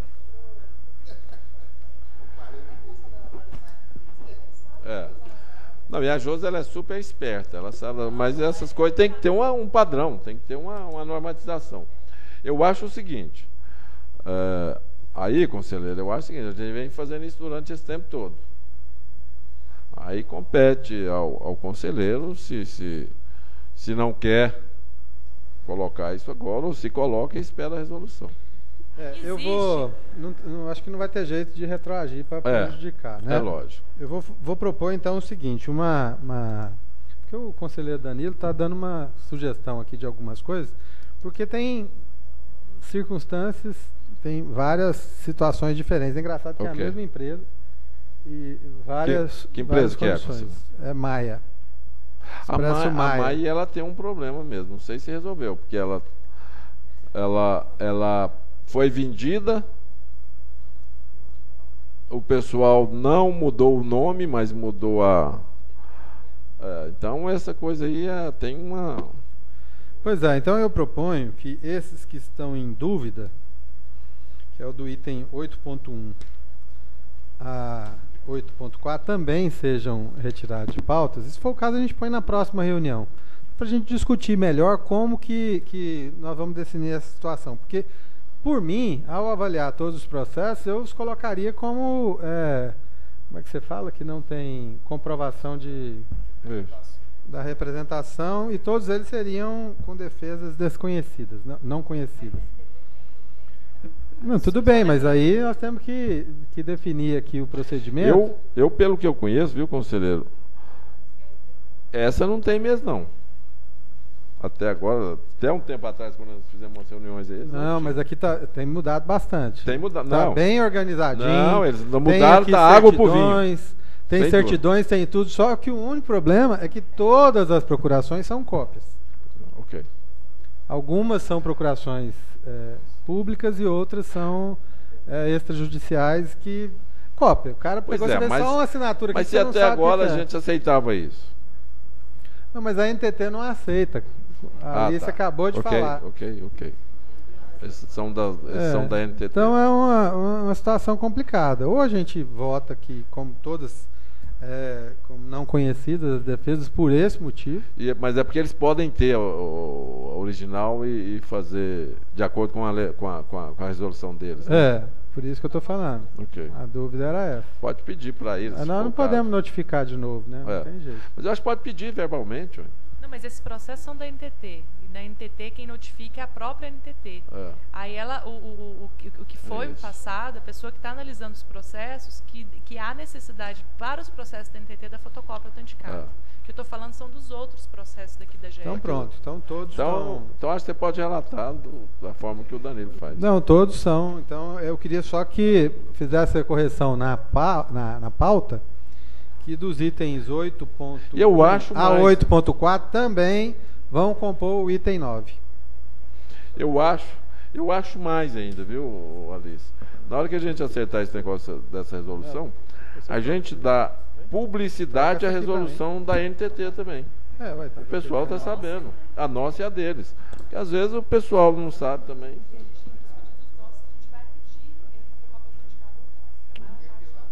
Ok. Pois não, conselheira. Viu, o Zé de Paula? Não voltando, presidente, mas no particular, pessoalmente, eu acho o seguinte. O meu entendimento. Quando é procuração pública, a procuração pública é aquela no cartório. Ele vai no cartório fazer a procuração, não só reconhecer a firma. Quando a procuração é pública, o tabelião ele tem por obrigação ver o contrato social e ver se aquela pessoa que está passando a procuração... Ele dá fé pública. Dá fé pública de que aquela pessoa tem competência para fazer a procuração, representar a empresa. Então, no particular, eu acho que se for pública, procuração pública, pode aceitar. Quando for particular, procuração particular, aí junta o contrato social, uma cópia do contrato social mostrando que aquela pessoa que passou a procuração... Nós não estamos questionando isso não, conselheiro. Desculpe interrompê-lo, isso não tem dúvida para mim. Procuração pública, procuração, e todas elas, coisas que eu falei que são montadas de forma correta, eles têm aqui a certidão da JUSEG, inclusive cópia autenticada. Só as procurações que são cópias sem autenticação, cópia, inclusive as públicas. Só para já te interrompi, a minha dúvida é só o seguinte: não estou falando que é o caso, mas qualquer alteração que for feita e qualquer questionamento que for feito judicialmente, nós não vamos ter como deliberar sobre isso, porque não tem como fazer perícia. É esse dado que me deixa preocupado. E exatamente essa empresa, qualquer outra que quiser fazer alguma coisa de má fé aqui, nós vamos corroborar com isso. Então eu estou falando aqui, ou o procedimento é único ou não. Por que ele trouxe parte com autenticação e parte sem autenticação? No mesmo processo. Agora, se a gente for adotar a cópia autenticada, eu acho que tem que ser igual você falou. Tem que ser para os próximos, para não prejudicar os coisas. Agora, e também, só para finalizar, eu pessoalmente acho que a cópia autenticada é um excesso. Eu acho que não precisava de ser autenticada. Presidente, só reforçando aqui eu acho também que é complicado agora começar a não aceitar. Mas, de qualquer forma, eu estava olhando os processos de Paulo para ver se a gente tem parecidos. Esse contrato social aí da JUSEG, não é o contrato social, é aquela alteração da JUSEG. A certidão. Só que aí tem os nomes dos proprietários. Só que não tem a assinatura dele. Aí eu fui olhar, a pessoa que assinou o proprietário deu essa procuração particular, que não é a pública. Então você não sabe se aquela assinatura da procuração que ele deu é a do diretor, porque não tem a assinatura dele nessa da JUSEG. Não tem jeito nem de ver, assim. É isso que eu estava olhando com a Angelina agora, ali nesse processo aí. Acho que é esse que é o problema. Aí teria que ter a firma reconhecida. Na procuração, exatamente. Porque nenhum lugar você sabe quem é o diretor que assinou, né? Assim, a assinatura.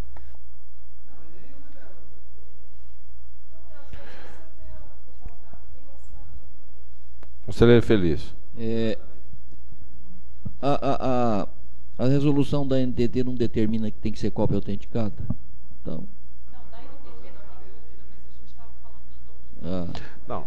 Da NTT não vai aceitar. Não vai. Agora, dos nossos, a cópia autenticada porque o servidor público pode, com a apresentação do original, né, na hora do protocolo, o servidor que está encarregado de receber o documento, ele pode autenticar, ele pode reconhecer a cópia na presença do documento original. Teria que trazer o original. Seria as duas alternativas, ele trazer o original com a cópia sem autenticação de cartório, que o próprio servidor olha e reconhece.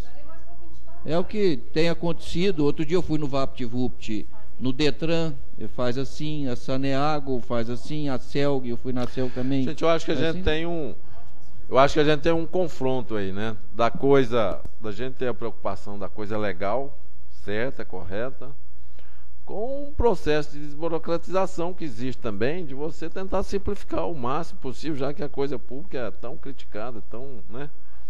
Então a gente tem que ver uma situação aí que tem.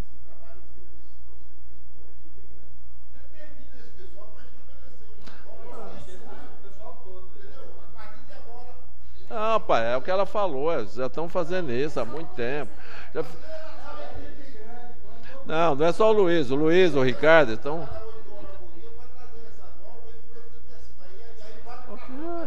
Ok. É isso que a Alice está falando, que vai demorar uma semana aí, ó. Ok.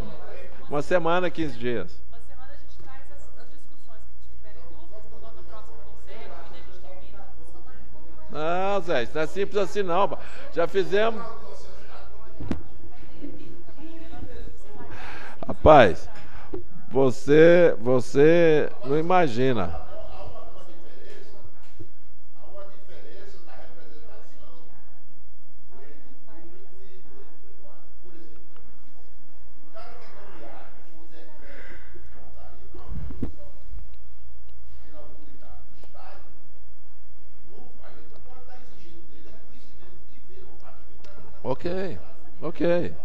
Ok. No caso da Saneag, da Celg.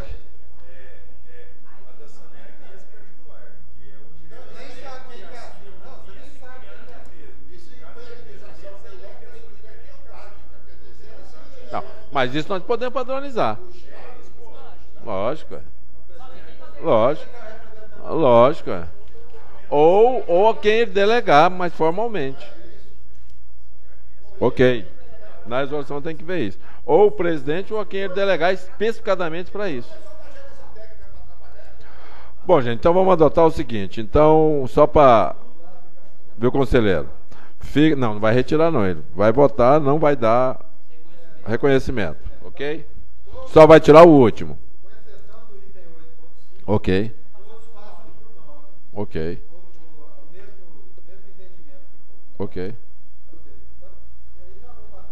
E em relação, nós continuamos fazendo isso em relação à NTT e vamos o mais rápido possível, vamos estar cobrando aqui nas 2 próximas semanas da nossa gerente jurídica, a resolução para padronizar o nosso aqui também, ok? Ok? Não é isso não, eu quero defender, porque a coisa não é tão simples como o senhor está falando não, viu?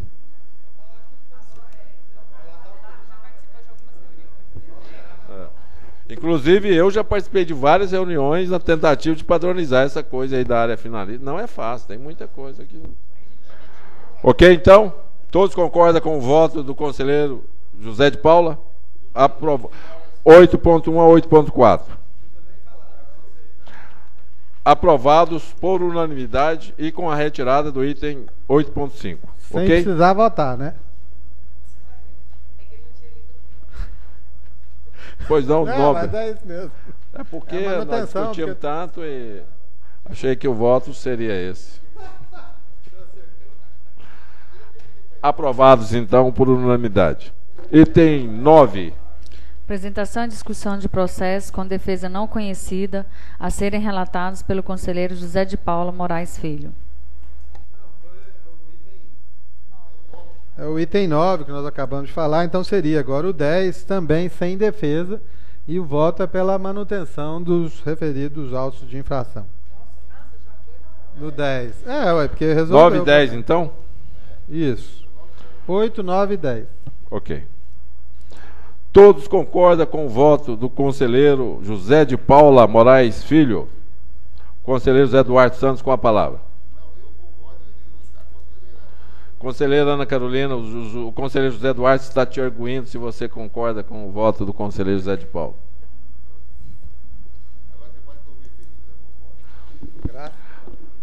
Todos aprovados por unanimidade. Nós vamos dar 5 minutos de intervalo e voltamos em 5 minutos da discussão do item 11. Ok?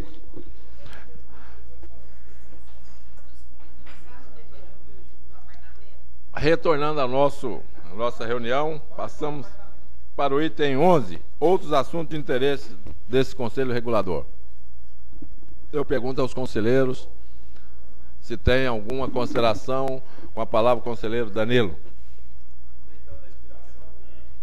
Hoje teve a posse dos outros membros aí da Câmara de Recursos Naturais. Eu estou na Câmara de Saneamento, eu e o Zé de Paula, e tem alguns assuntos que são bem recorrentes nessa Câmara, que todo mundo já passou nela aqui, conhece a situação das discussões. São situações que sempre andam em círculos. Os assuntos... Então deixa eu já te antecipar. Hoje às 16 horas, não, 14h30, nós temos uma reunião com o presidente, a diretoria, o superintendente da Saneago, justamente para a gente fechar essas coisas. Então eu queria, todos os conselheiros estão convidados, mas especificamente vocês dois, que estão na Câmara atualmente, 14, se não me engano, 14h30. Confirma para mim lá, por favor, com a Luzia. Reunião com o pessoal da Saneago. Ser aqui, então, para a gente, eu já pedi para o Eduardo fazer uma pauta para a gente dirimir essas coisas e fazer uma agenda de encaminhamento a partir de agora, uma coisa legal, bem feita. Eu estou achando interessante que o presidente está muito interessado. Houve essas mudanças lá, então eu já antecipando, Okay. para a gente tentar acertar essas coisas, dirimir essas coisas. Ok. Mas pode terminar, desculpa. Algum dos assuntos... É o Roberto, não sei o que, lá de Tumbiara também. São basicamente 3 assuntos que ficam andando em círculo eternamente. 1 ano e meio, 2 anos, 3 anos atrás, os membros que são antigos dessa Câmara sempre são... E os novos também. O primeiro é o que o representante das empresas trazem, que é a possibilidade de ser feito o TAC. Isso aí foi extremamente esclarecido, já que tem que partir da Saneago a solicitação. Em relação a isso, deixa eu só lembrar. Lembra, o ano passado, quando eles fizeram isso, vamos fazer um planejamento mais a longo prazo. Eles pediram, lembra? Eu mandei um ofício para eles cobrando o que eles tinham proposto. Até hoje nada. Talvez com essa reunião, mas quer dizer, eles propõem uma coisa, mas não fazem. Então o que aconteceu foi isso. E inclusive, além de não fazer, tem um problema que ainda jurídico de ser feito um TAC com auto-infração já lavrado. Isso nós não podemos. Mas acima disso eles nem fizeram a proposta ainda de TAC. Então, o segundo assunto, que é bem recorrente, são de situações que foram resolvidas pela Saneago. Okay. Mas situações que são resolvidas depois da lavratura do auto-infração. E isso sempre anda em ciclo. O representante dos usuários leva o representante do governo, acaba votando os dois conselheiros e o representante das operadoras. E o do governo, não, mas se arrumou, tá, mas foi antes da lavratura. Isso é um problema recorrente que sempre anda em círculo. E o terceiro problema... Eu acho que nessa reunião, viu, Danilo, a gente tem que acertar isso. Ó, o procedimento vai ser assim, nós não vamos aceitar, ou vamos aceitar, mas a gente tem que fechar. Tá sendo... Ok? Não, mas aí é o seguinte, ó. Se for o caso, viu, Danilo? Se for o caso, a gente faz uma resolução para isso, ué. Entendeu? Mas aí vai ser o que está acontecendo. Eu mandei aí, ó, vários da Câmara, que foi negado na Câmara Setorial, que deu esse assunto, que alguns conselheiros aí, o Zé Duarte inclusive, que aceitou isso. Aceitou a ponderação da empresa. E aí é o seguinte, aí eu chamei esse processo para o conselho, ele vai vir aqui para o conselho. Nesse sentido que o Danilo está fazendo. Anulou o auto com base no seguinte, não, nós já fizemos, nós já arrumamos isso aí. Então, não interessa. O que tem é o seguinte, tem isso, e isso não sei para quem eu mandei, viu? Para quem que foi mandado esse processo. Isso. Conforme o procedimento nosso, vai notificar isso novamente, mas nós vamos ter que padronizar isso aqui no Conselho. Pela primeira vez, talvez, a gente tenha aqui vamos dizer, uma coisa que não seja unânime, a não ser que o conselheiro que votou isso na Câmara seja convencido e o que venha a acontecer aqui no Conselho de poder mudar isso, se mudar. Né? Porque se mudar, ou não vai haver...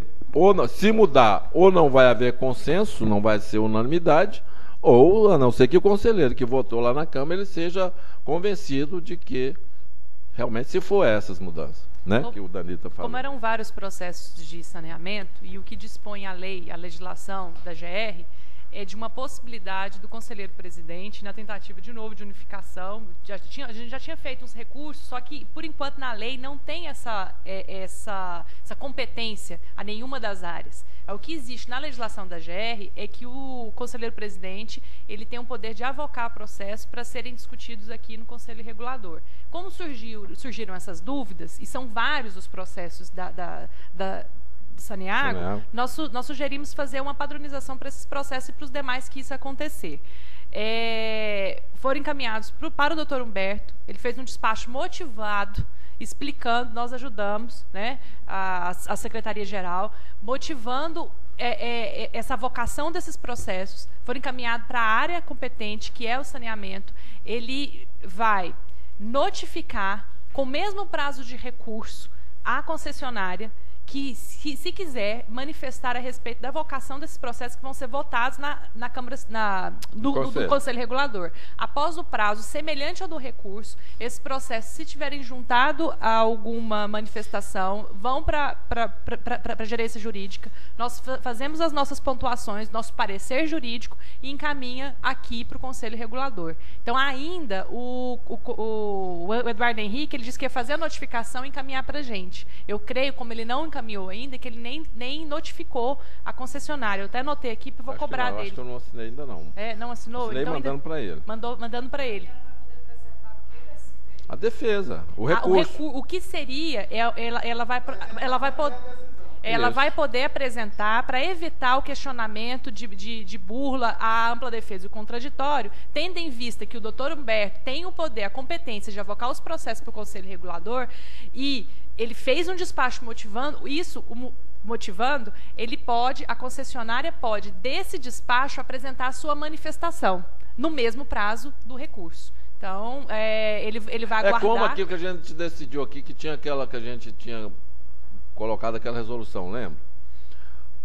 Cabe ao Conselho, por exemplo, a GR não concordou com o voto na Câmara e avocou e fez um recurso em relação ao processo. Só que, como não tem previsão legal, o que existe é esse poder de avocação. Até conversei com alguns gerentes que se isso acontecer nas câmaras setoriais, o gerente já pode, após a reunião da Câmara Setorial, fazer um despacho encaminhando para o doutor Humberto, que é a pessoa competente para avocar esses processos. E depois devolve para a área competente para que faça a notificação. E a gente sempre auxiliando nesse despacho que tem que ser motivado. Foram 22. 15, 22? 22, isso. Não foi anulada ainda. A verdade é o seguinte, a Câmara anulou, eu avoquei e estou pedindo novamente um reestudo e dando prazo para a concessionária se defender. Ok? Pois não, conselheira. Eu não sei. Não só de saneamento, né? Eu queria... Danilo está com a palavra. Não, eu pedi... ok. É porque ele vai mudar o assunto, eu queria só falar nesse assunto okay. aí. Uma das discussões que são colocadas na Câmara, um dos argumentos colocados, e que, como disse o conselheiro Danilo, é recorrente, é a questão de o tempo, e até eu lembrei porque o conselheiro Zé Duarte, ao se pronunciar aqui no dia dos nossos trabalhos, foi a primeira reunião da Câmara nesse semestre, e ele teve que aprovar a ata da outra reunião, e ele se manifestou no sentido de corroborar com uma das justificativas que a concessionária tem, que é o tempo de duração de licitações para estabelecer reparos. Para resolver o problema dele. Para resolver problemas e principalmente para promover a manutenção. Eu até arguí no momento da fala do representante que pese, mais uma vez, era uma pessoa que estava deixando a função. Então já vinha outro, e qual foi a surpresa? Que ele tem a mesma concepção, ele já veio com os argumentos formados, a mesma coisa, mesmo jeito. Aquele dia aqui. Mesma coisa, tudo discutiu como se fosse a mesma coisa e tal. Eu falei, não tem. Eu achei que ia ter uma visão diferenciada, uma coisa. Que, afinal de contas, nós estamos tratando ainda nessa Câmara de processos antigos. E aí eu levantei uma questão que parece que, no seu relato, é flagrante. O fato de não haver planejamento de manutenção ou de gestão das unidades da Saneago que já estão instaladas. Existe muita propaganda, existe muito projeto de futuro. Mas o que foi para trás, o que ficou para trás, ficou para trás. Vai funcionando, enquanto está funcionando está bom e tal, não sei o quê. Então, ao usar esse tipo de argumento como defesa, para mim, demonstra uma falta de planejamento e uma falta de zelo com a coisa, pública principalmente. Por quê? Uma atividade que, a meu ver, envolve diretamente a saúde pública, envolve uma questão de sobrevivência das comunidades, e volta e meia eles argumentam que a Saneago é deficitária em função de ter que suprir a questão social. Mas tem que entrar no cômputo, e entra no cômputo da tarifa. É uma empresa que tem que ser administrada como tal, e nada disso serve de justificativa pela questão da omissão. Então, esse tipo de coisa tem que ser, que eu acho que é até perda de tempo, falado com o presidente, mas é uma pena, porque nós perdemos praticamente metade do tempo da reunião discutindo coisas que toda reunião a gente discute, e com afronta total à legislação, é uma coisa de desconsiderar a legislação, função de... Eu espero que nessa reunião a gente acerte isso. Nós não vamos aceitar. O órgão regulador não tem culpa se a concessionária, qualquer que seja, ou particular, ou pública, ou qualquer que seja, não faça o seu trabalho para dar qualidade ao serviço prestado, a qualidade da água oferecida para a população. Ela tem que se virar para fazer isso, ela recebe para isso. Então acho que nós não temos que isso para mim é bem claro. Presidente, mais ainda, às vezes esse tipo de obra que o conselheiro Zé de Paula está falando, em relação à estrutura. Aí eles fazem o planejamento, pedem o cronograma e não cumprem o próprio cronograma que pediu. Então, assim, aí tem a desculpa, mas a licitação, não sei o quê, e vão se passando 1 ano, 2, 3. Mas a questão da água, eles falam que a estrutura, a grande briga, a estrutura não afeta a qualidade da água. E são assuntos distintos, não tem uma coisa sem nada a ver com a outra. Isso aí, eu equiparo, vocês sabem o que, conselheiro? É a mesma coisa, o seguinte, ó, não adianta o poder público, vou dar um exemplo aqui, igual o governador falou lá no PAI. Não adianta, por exemplo, a Secretaria de Educação ficar reclamando o tempo todo que não reforma as escolas. Olha, cabe a ela ver uma forma que agora o moço está passando direto para a escola, para o diretor, para arrumar as escolas. Cabe a Saneago ver uma forma. Ela vê uma forma lá e repassa recursos lá para o gerente lá de cada município, para ele corrigir. Olha, problema administrativo e de gestão dela. Não tem outra coisa. Né? Pois não, conselheiro. Esse assunto, não é propriamente da Saneago, esse assunto do concessionário de serviço público é um pouco mais complexo. Quer dizer, não dá para ser tratado a só capa assim, e dizer, não, é isso, é pão, queijo. Porque há vários aspectos a ser considerado.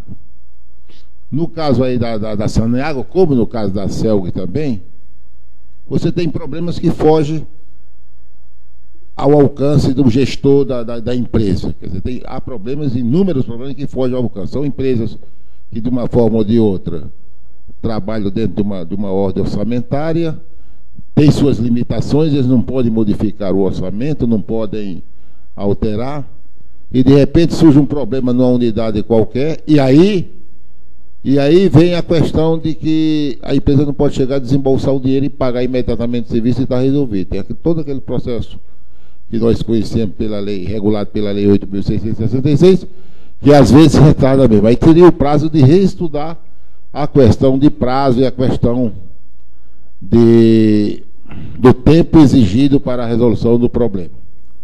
Porque na empresa privada esse fenômeno não ocorre, não existe isso. Muito bem. Mas há também uma questão que tem que ser modificada, que eu inclusive já falei várias vezes para os representantes da Saneago, e quando tive a oportunidade para os representantes da CELG também, a questão de uma certa cultura autoritária da empresa de se achar, ela é o Estado.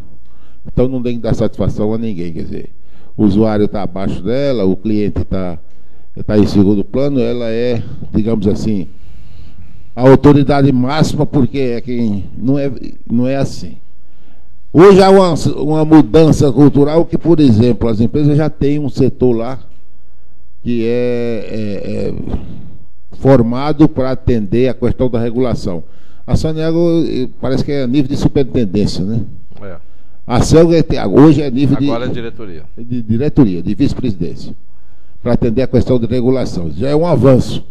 Significa que já estão se preocupando com as questões da regulação e com a questão da autoridade da GR na aplicabilidade das punições e da cobrança de postura da empresa com relação ao atendimento ao cliente.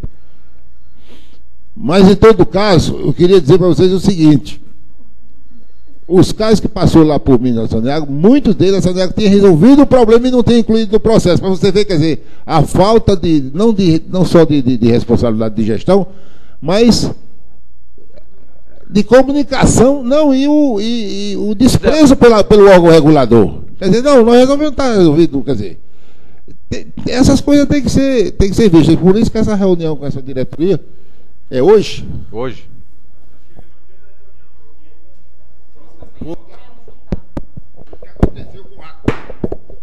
Foi o que aconteceu. Só vai dar porrada. Não, tá falando. Você que tá bravo, tá falando normal. Não, tá não. Foi o que aconteceu com o Atlas antes dele ser defenestrado na função, que ele chegava e dizia, não, isso aqui foi resolvido, esse processo está lá. Levantar para ir no telefone para pedir mandar por fax o serviço que tinha sido feito. Sem dizer, conselheiro, que isso é avisado 15 dias antes, ou mais, que a pessoa vai lá fazer a fiscalização no dia tal. Não, foi o gerente. Foi o que o gerente falou. Eu acho que a gente teria que fazer uma reunião que fosse definitiva com essa diretoria da Saneago, okay, e exigir deles que houvesse um órgão executivo dentro da Saneago para a questão da regulação, e a partir daí não alisar não, quer dizer, descumprir, porque tem um problema maior, que é o seguinte, é o problema de saúde pública. Quando você baixa a qualidade da água, e dependendo do tempo que essa água fica com a qualidade inferior ao que estabelece a regra do Ministério da Saúde, você não sabe quais são as doenças que são adquiridas pela população naquele período determinado. Às vezes os caras ficam 6 meses, 1 ano, 2 anos, sem regularizar a questão, e o indivíduo está lá ingerindo as amebas da vida, os micróbios e os micro-organismos que são letais à saúde, e ninguém mede isso, porque corrigiu o negócio, pintou. E quem vai ser cobrado depois por essa negligência somos nós. Aí tem que fazer valer a Saneag e as empresas concessionárias que essas coisas nós não vamos poder tolerar. Então que eles arrumem a forma de atender, ainda que a gente tenha que, por exemplo, dilatar um pouco esses prazos, que para mim são exíguos do ponto de vista da natureza das obras que são feitas, que devem ser feitas, resolver essa questão para que ele se enquadre na legislação vigente. Ok, nós vamos... Porque fora disso, você só tem a questão a perdoar, você só tem a compreender, só tem a questão de emergência, que estourou um registro, estourou um duto, quer dizer, são questões emergenciais agora. Você não ter a manutenção preventiva, programada, por estação de tratamento, por subestação de tratamento, por equipamentos essenciais na subestação de tratamento, eu acho que isso é falta de respeito com o cliente, com o usuário, com o povo. Só uma menção, porque em relação aos prazos, a gerência técnica aqui escuta muito bem, antes de lavrar o auto de infração, qualquer pedido de prorrogação de prazo, ele é dado. Então, o que falta mesmo é organização, porque ela não faz, ela só resolve qualquer problema depois de lavrado o auto de infração. O momento correto, quando resolve, o momento correto é antes de lavrar o auto de infração, e isso tem processos que ela pede a prorrogação por conta dos processos licitatórios, e isso é dado. Então, esse problema de processo licitatório, ele não existe, porque por falta de organização... E falta de organização, gestão e planejamento. Só isso. Então, pois não. Gente, eu só queria só uma parte, que tem um superintendente aí lá da NTT, está fazendo uma visita aí pra gente, para a gente agilizar aqui, porque eu vou ter que descer daqui a pouco, ok? Concluindo esse assunto, então... Pois não. Porque até o representante dos usuários reclamou para a gente.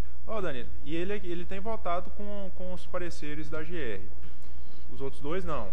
Aí ele, Danilo, nós estamos só convalidando aqui os autos de infração, até se for anulado vai subir agora, tá. Aí nós fizemos a explicação para ele da função nossa da Câmara. Eu até estou pedindo para o Eduardo para a gente levar outros assuntos que não sejam só autos de infração na Câmara. Mas essa reunião nossa teve 20 processos. Todos os processos da nossa pauta de saneamento foi dado prazo, começou em 2006 a primeira fiscalização, muitos, 2006, 2007, foi feito o relatório, dado o prazo de 60, 90 dias, o auto de infração lavrado assim 1 ano depois, a segunda vistoria, a terceira vistoria 1 ano e meio depois, ainda não tinha sido solucionado. Então, esses são os problemas, que são os processos antigos, que era essa situação que a gente está apreciando agora na Câmara. Okay. Então, aí o outro problema da discussão que o representante das operadoras e o representante do governo, quando supera essas outras duas questões, do TAC que não foi resolvido, eles falam que se não tiver atingido a qualidade da água, eles voltam ao contrário também. Se não atingiu a qualidade da água, mas isso o Eduardo tem os seus pareceres técnicos extremamente fundamentados na lei e nas resoluções da GR, que o sistema, por exemplo, um guarda-corpo, a manutenção do prédio, do coisa, tudo, isso tudo entra. Então, eles, mesmo assim, eles votam contra, eles votam pela anulação, porque não atingiu a qualidade da água. Aí, presidente, eu encerrei essa questão da Câmara aí. A Alice adiantou um problema até, porque, de acordo com os processos que vão sendo distribuindo para a gente, os assuntos acabam chegando aqui no Conselho também. Então, tem um processo aqui que, antes de colocar na pauta, eu queria fazer uma prévia, uma preliminar aqui com a gente, que é um processo de saneamento, um recurso da Saneago. Ela foi notificada para apresentar o recurso no prazo de 15 dias, no prazo da lei. O prazo da lei é o prazo de 15 dias para apresentar o recurso. Ela apresentou intempestiva. Vencia dia 14, ela apresentou dia 16. Intempestiva. Aí, conversando com a Alice, vem o parecer do jurídico era no seguinte sentido: a resolução de saneamento, que ainda está em vigor, o prazo para recurso está escrito expressamente nela de 30 dias. De 30 dias. Entendeu? Aí eu vou subir esse processo. A gente estava analisando o mérito dele. Quando a gente foi ver o prazo, eu falei, não, eu vou subir intempestivo ou vou subir olhando o mérito? Entendeu? Aí a Alice reuniu a turma do jurídico e ainda tem entendimento dos dois jeitos, sabe? Mas se tem dois prazos previstos na GR, então tem que ser para beneficiar, não? Gente, mas como é que tem isso? Na resolução não mudou. É porque a resolução é antes da lei. A resolução é antes da lei. A lei é nova.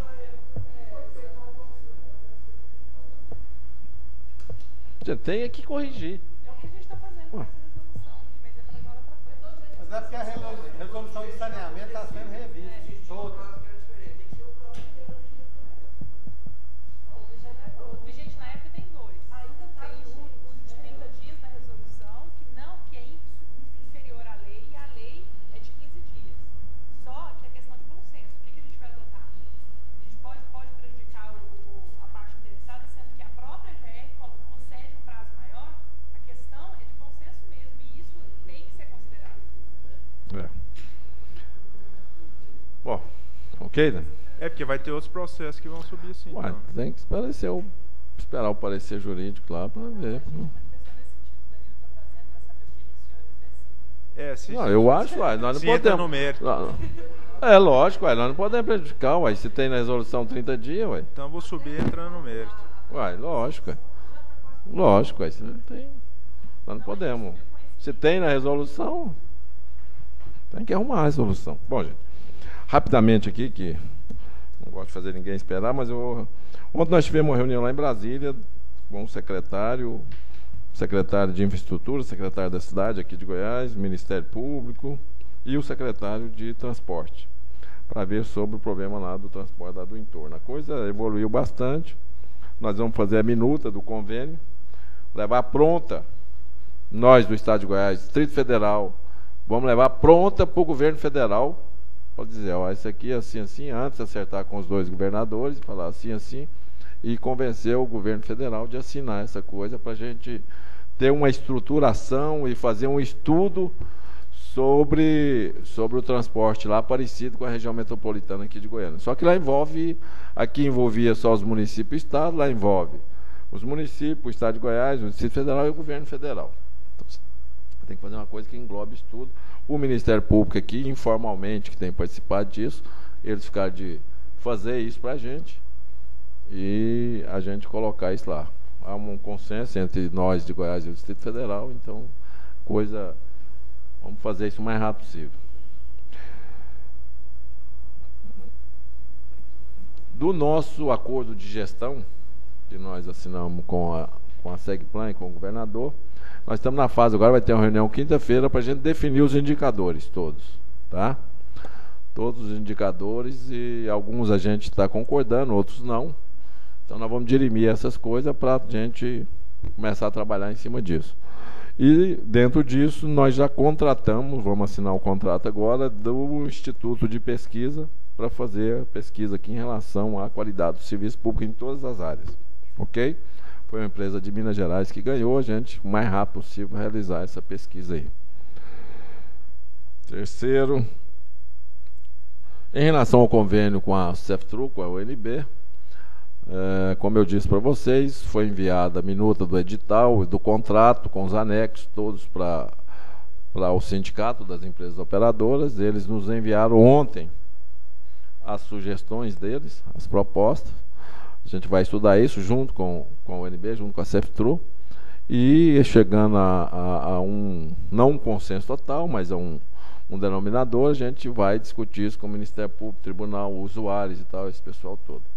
Acredito que até semana que vem a gente esteja fazendo isso, já que as colocações do sindicato das empresas de transporte não foram tão intensos e muitos como a gente pensava. Pelo menos, inicialmente, eu dei uma geral hoje e pedi o Luiz e a equipe de transporte para dar uma destrinchada nisso tudo, junto com a CEFTRU, para a gente ter uma reunião sexta-feira, ver o que é que tem, que dá para conciliar, não dá e tal, essas coisas, para a gente fazer esse encaminhamento formal, para a gente discutir com esses atores envolvidos aí, já para a gente afunilar aí no processo de licitação.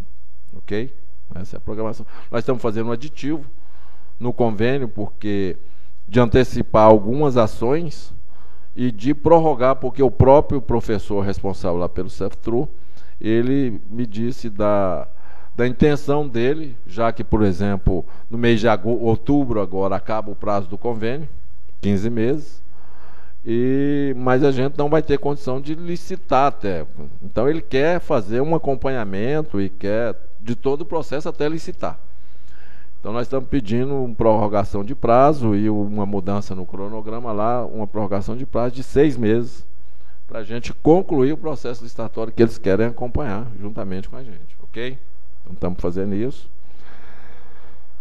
Tive semana passada, na quinta-feira, com o secretário de Gestão e Planejamento. Fizemos vários despachos lá. A lista está estudando isso aí, uma das coisas importantes. Falei sobre todos os assuntos, inclusive sobre a licitação, está tudo ok. Ele pediu para a gente ver a possibilidade, já que, e eu concordo com ele, que concurso, servidor público é complicado, né? E nós estamos vivendo uma fase aí de o servidor público, ele quer aumento de salário, ele quer não sei o quê, e é justo, a maioria das coisas, lógico que é justo. Mas ele deu a ideia da gente tentar terceirizar o nosso trabalho aqui de fiscalização. A ideia que ele deu. Eu pedi a Alice já para levantar essa possibilidade. Ontem eu tive uma conversa inicial com o pessoal do Ministério Público. Num primeiro contato eles não vê problema, a Alice vê alguns problemas, a gente tem que ver isso aí, porque seria muito mais fácil. Imagina, você faz um contrato, você vai e faz, muito melhor para nós até.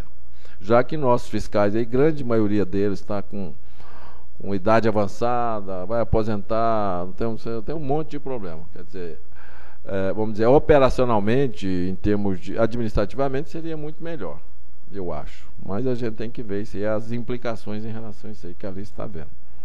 Ok? E eu pedi para mudar também, já que está mudando os fundos, para a gente mudar aí, o secretário concordou, estou aguardando o ofício do Luiz, para a gente mandar para ele as mudanças que tem que haver, tanto no fundo mineral como no fundo meio ambiente, para o repasse do custo da nossa fiscalização em relação a essas duas áreas, a área de mineração e a área de recursos hídricos, ok?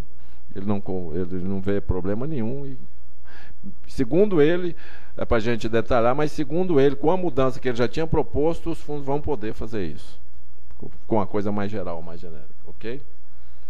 Então, eram essas as minhas considerações. Os assessores, cobrei dele. Ele vê dificuldade, mas pediu, e eu já fiz, um novo ofício para ele arrumar pelo menos FC para a gente. O cargo comissionado eu acho difícil, mas pelo menos FC para a gente arrumar alguém, pedir para ele. Reforcei principalmente o caso de vocês que não tem. Reforcei o problema de processo parado, essa coisa toda. Ele ficou sensibilizado e eu já mandei para ele o quantitativo e a coisa, tá? Eu acho que dessa vez sai. Tá? No caso de vocês três, né, que estão com dificuldade. Poderia ser de outro lugar. Se você tiver FC, é fácil. Porque o povo hoje funcionário público hoje desculpa o termo aqui, é mercenário. Ele só vai se ele tiver tem que ser efetivo.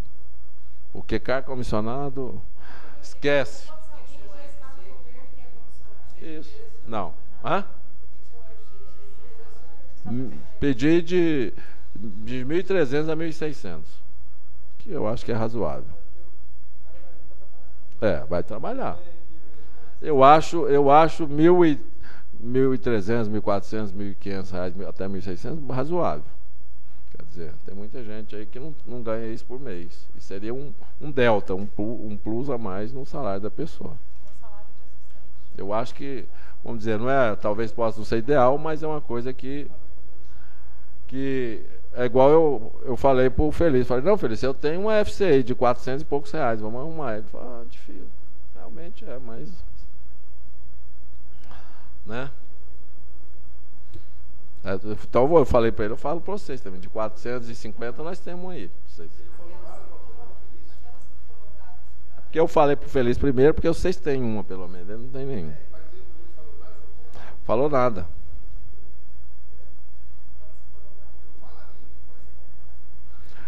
Ok, gente? Muito obrigado a todos. O que é?